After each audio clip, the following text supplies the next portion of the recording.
Hi YouTube, welcome back to my channel. Favourites for April, even though we're into May. This is my second go, at least, of recording this video, which is not what I normally do. I'm not one of those super shiny, well-edited, scripted video people. I just switch on the iPad and talk.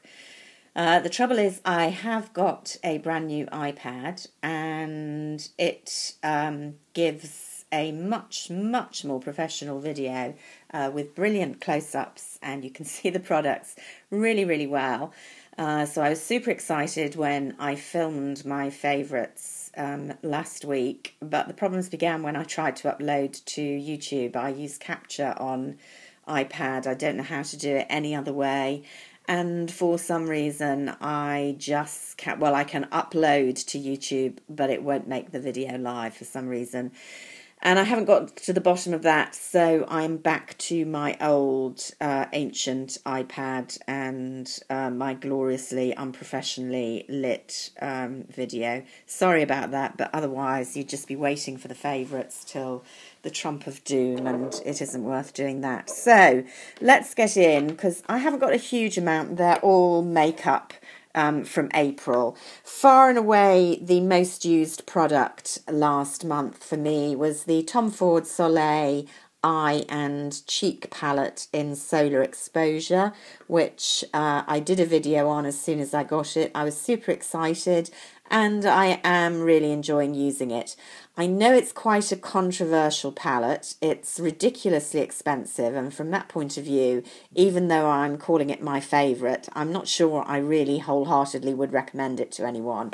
The reason is, I can understand why a lot of people are not that enamoured with it, because compared with other Tom Ford products, it is not that densely pigmented. Specifically, you've got quite a limited eye quad here. I really like it and I'm finding it easy to use, but I do recognise that the pigmentation, particularly on this taupe, bear in mind Tom Ford is usually very good on taupes and that's very pretty, but it's nothing spectacularly special. And then there is a darker brown, which I'm not using as much. Perfectly nice, tiny bit flaky, good for transition. Quite a warm goldy neutral, which is rather powdery. It's not one of Tom Ford's best. There's a similar colour in, I'm going to say Last Dance of the recent quads, if you have it, which is very similar in tone and colour, but much better consistency. What I do think is actually, for me, outstanding on this palette is the glitter colour. I'm not usually a fan of the Tom Ford glitters. This one is really pretty. It goes on its own, almost like a wet look on the eye. And although it's obviously very glittery, it's peachy, and on me certainly there is very little, if any, fallout. A tiny bit of fallout when you apply that you can tidy up, but then it wears really well. This is the only Tom Ford glitter I have that I would wear on its own on the eyelid, just to give a very pretty wet look, and it also goes over the other colours to give a really nice effect. So I actually do like this Tom Ford glitter, which is not at all gritty or giving a lot of fallout. I also actually like the cheek colour here, although, again, it is not densely pigmented by Tom Ford standards. That's very unusual for Tom Ford. It's a very pretty peachy colour. I'm kicking myself because when I did this originally, I had pink sand. And you can see there, it's not, showing up particularly well. It shows up a lot better on my cheeks. Bear in mind I'm very fair, and what I like about it is it's this peachy pink but with a definite gold cast, which I really like. To me it's the powder form of pink sand. So I will say, don't get this in preference to pink sand, because the cream blush is a lot more versatile and it is better pigmented. But if you like pink sand, you're probably going to like this. I find it applies really well with a dense synthetic fibre brush like this, which is not how I would usually apply certainly Tom Ford blushes, which tend to be very highly pigmented and need a soft preferably natural hair blush brush, but this works for this. So all in all, I'm highlighting the deficiencies in this palette, but I really like it and I've been using it a lot. I've also pulled out an old palette from Chanel, a quad, called Ombre Quadra in Delicatesse, which I think was an Asia only, but then came out on the American market, as some of these do. I certainly imported it. It's probably my all-time favourite Chanel quad, although a couple of the Christmas ones I've liked as well. And I love it, especially in spring. It was absolutely gorgeous when I bought it because they were all little flowers embossed, engraved on the colours. But I have used it a lot. I've had a few years now. It's still beautiful consistency, still wears really well. I just kind of associate it with spring, although you could wear it other times of the year. There's a beautiful peach here, which you can see is pretty well worn. A really nice, cool aubergine brown, great transition colour. A really plain pearly white. You'll know I'm a fan of something to lighten. That's not looking well pigmented. It is actually. Just a very mid-tone silvery white. I like that in the corner of my eyes to brighten. They're a bit dark. And then the pièce de résistance pour moi is this beautiful silvery aqua. How pretty is that? I mean, it's a bit much on its own, but I just like to put it in the centre of the lid over whatever eye I've done. Really, really pretty for blue-eyed girls. I think it'd look really nice with brown eyes as well. So I'm sorry to tease you with that, because other than on eBay, I don't know how you're going to get hold of it after all these years. Delicatesse.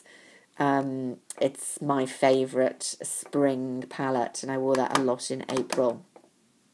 Another Chanel product I was wearing a lot of was the Soleil Tan de Chanel. I won't talk a lot about this because I've brought it out before. I'm pale and pasty at the moment. This is my favourite gentle bronzer. I've had this a few years now. You can see it's getting a bit of a dent in it, but it still works. I apply it with a kabuki brush.